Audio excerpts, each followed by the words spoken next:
When NATO began the bombing of Yugoslavia, no one really knew what was happening inside Kosovo. There were stories of massacres, but the province was sealed off. Now, there is a growing body of evidence that the terror was worse than anyone feared. The International War Crimes Tribunal is trying to make a case against Serbian President Slobodan Milosevic. It sounds like a case for the FBI, and that's exactly who the court called in. Kosovo is now the biggest murder investigation in the history of the FBI. And this is the scene of the crime, the place where the FBI is focusing its investigation. The town of Gjakove, or what's left of it, used to be a community of 70,000, nearly all Muslims of Albanian heritage. They are people whose lives were torn apart in a 3-month campaign of killing by Serb police and military. Today, the refugees who fled are coming home. But this is a city they no longer recognize. This is a place where everyone has lost someone. On the very first night of NATO bombing, the Serbs began their sweep of Gjakove. Right here, Serbian police sacked the old quarter of town, burning Kosovar Albanian shops and houses. Albanians who were hiding in their basements were dragged into the street and shot. Others were burned alive. Today, the town of Gjakove is a burial ground of fresh graves with no names. Every day, all day, families come to raise the dead. In the cemeteries, they pull unidentified bodies from the ground, one by one, searching for a sister, a mother, a father, a friend. Nazmi Hoja is looking for his younger brother. You know that your brother is dead. Yeah. Why is it so important to find him now? It is very important for me to know his bodies, because I couldn't help him at that moment who was killed from policemen. So I'm very interested to find him because he was my only brother. Nazmi was away when police pulled his brother from the family home in the middle of the night and shot him. My brother died as a brave man. He didn't cry. My sister was with him. He stood with the head down, without crying, without shouting, you know. I think he died as a brave man. He believed in God. Do you still believe in God? I still believe in God. You do still believe in God? Yes. Even after all of this? Yes, I believe. It would be easy to feel that God had forsaken this place and these people.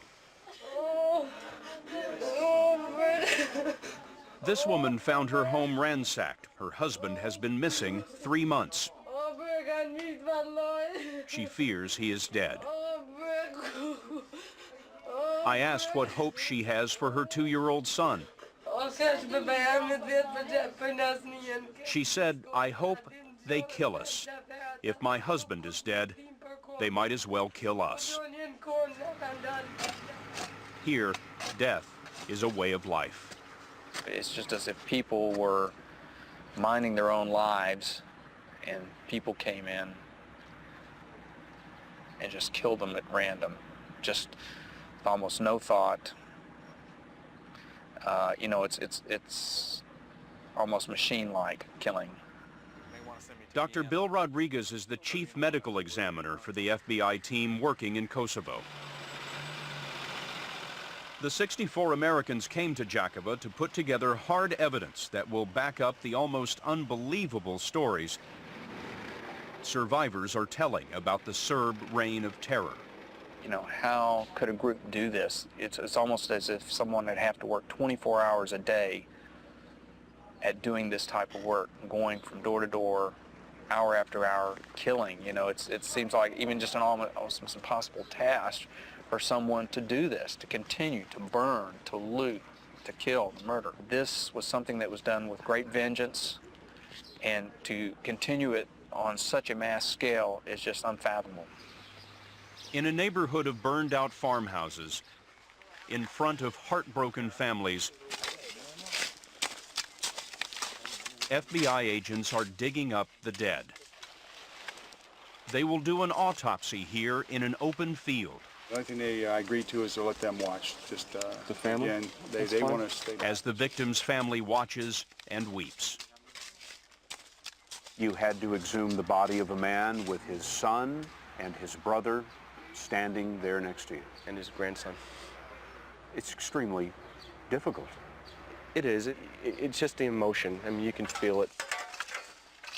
He understood why we were there, and I can certainly understand his pain and sorrow. Art Eberhard and his team of investigators are cataloging evidence that could be used in a war crimes trial. The bodies, the bullets, the blood, the details of death. What is the story of that house? The family members returned in late June. They found the house to be ransacked. They started looking for family members. None were around. They noticed that their well was filled with rock and debris. And they literally started cleaning out the well. Not knowing what they were going to find. Not knowing what they were going to find.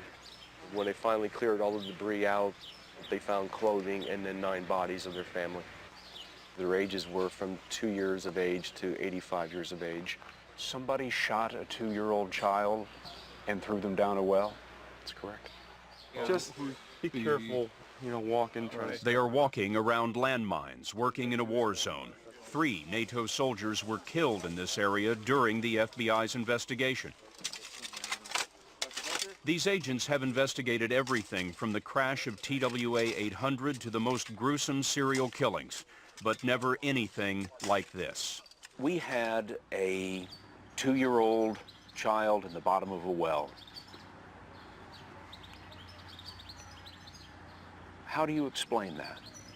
People, I think, get caught up in the moment of aggression, of killing out another group that they have either religious objections, cultural objections to, and it's more of a frenzy killing. That's what you've seen here? I think that's what justifies someone doing this. I can't see someone just individually taking a gun and sticking it to the head to a 2-year-old and killing it.